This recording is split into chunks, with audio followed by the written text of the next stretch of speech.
here's a strange idea, but this is another example of, I think, where the physical and the metaphysical touch. So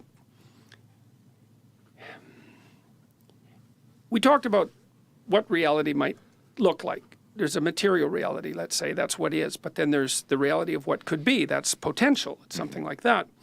And so potential has this weird existence. Well, here's another strange thing.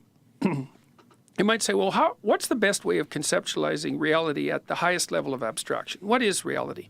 There's this old Taoist symbol, the Yin and Yang symbol, eh? So there's a black serpent, and it has a white dot in it, and there's a white serpent, and it has a black dot in it, and they're tail to tail.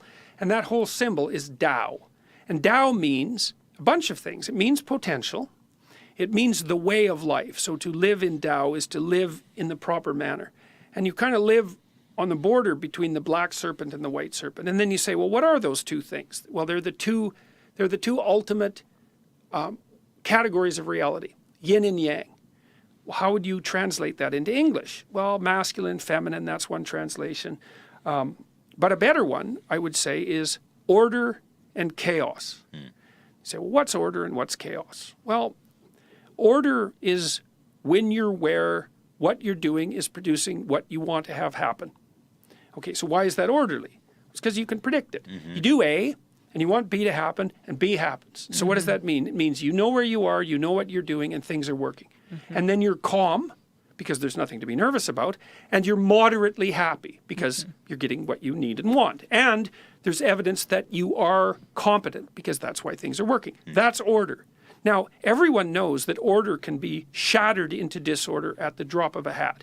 You can be walking down the street and you're all happy and you're with your partner and, you know, she makes a mistake and steps off the curb and a bus hits her. It's like in 1 second you are not anymore in order. Like the bottom has fallen out of your life. And that's why there's a black dot in the white serpent. It's like, orderly as it is, look the hell out, because your life can be flipped upside down in a moment. Right. Okay.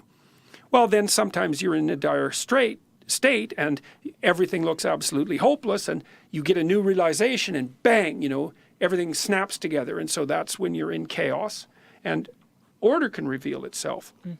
Okay, so order and chaos.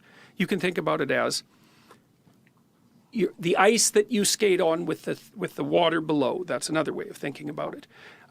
Now you say, well, is that real? Is it really that the world is made out of order and chaos? Well, here's something weird. You have two hemispheres, right? And hypothetically, they were selected by the processes of natural evolution, right? They were selected by reality. Well, you have a right hemisphere and a left hemisphere.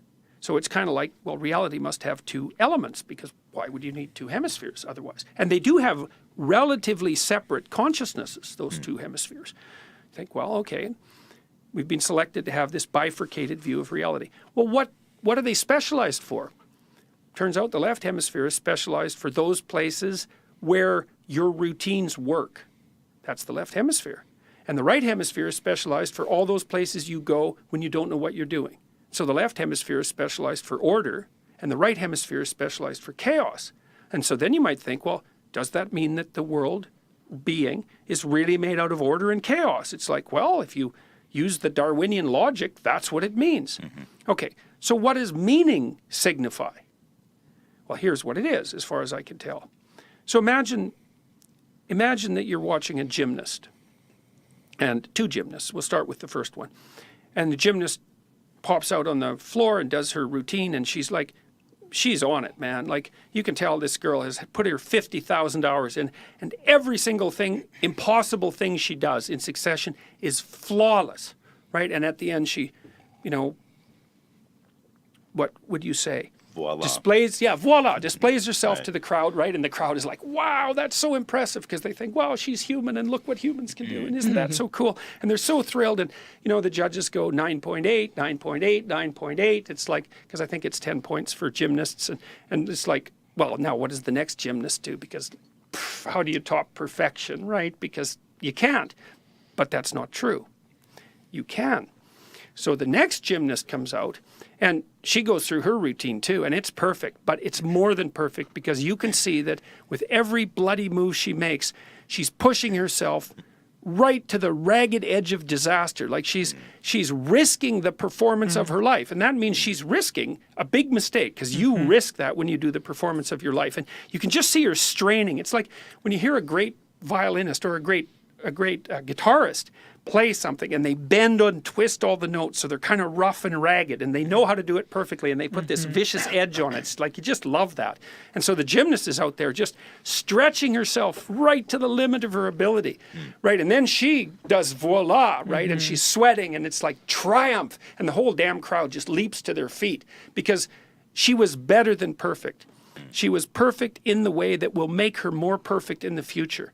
And that's meaningful. And that's why the crowd leaps to its feet. And she's on that border between chaos and order. And that's meaningful. And so what I would say is, what your brain does for you is tell you when you're in the right place at the right time by infusing your life with significance and engagement. And it's saying, look, you've got the cosmos is lined up around you. It really, truly is. You're right in the right place at the right time. You're in your domain of competence, but you're stretching yourself so that you're actually improving at the same time. And that's perfect. It's absolutely perfect. And so I think for a long time we've cast doubt on the reality of meaning. That's part of the death of God. There's no real meaning in life. It's like, no. It does not look like that's true. It looks like it might be the case that there's nothing more real in life than the sense of meaning. I actually think you can make, well, I do make that case in 12 Rules for Life. I think you can make a completely coherent case that meaning is an unerring guide. There's limits.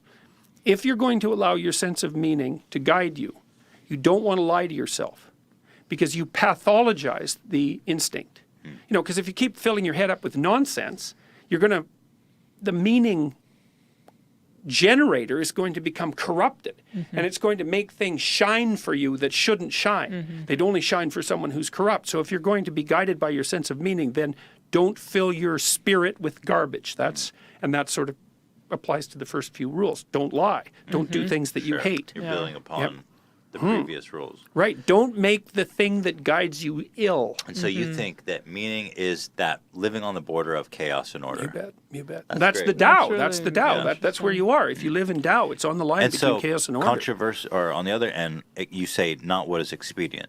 So how do you confuse those two things? What do those two things look like? Okay, how do you not confuse them? No problem.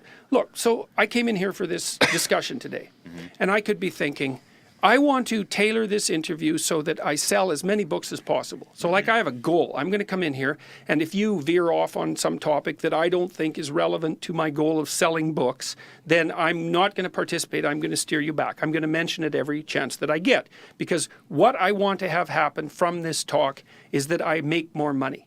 It's like, okay, so then I'm going to come in here and I'm going to manipulate the conversation to facilitate that goal. Okay, so that's expedient. But then I could say, no, let's not bother with that. Not because there's anything wrong with that. I mean, it's not a problem to have a goal. It's a problem to manipulate people. Sure. But you know, I knew we were going to talk about the book, so it wouldn't be like you wouldn't regard that as incomprehensible if it started to happen. If I said something, well, can we direct the conversation back to the book? You wouldn't take offense to that, not in any real sense.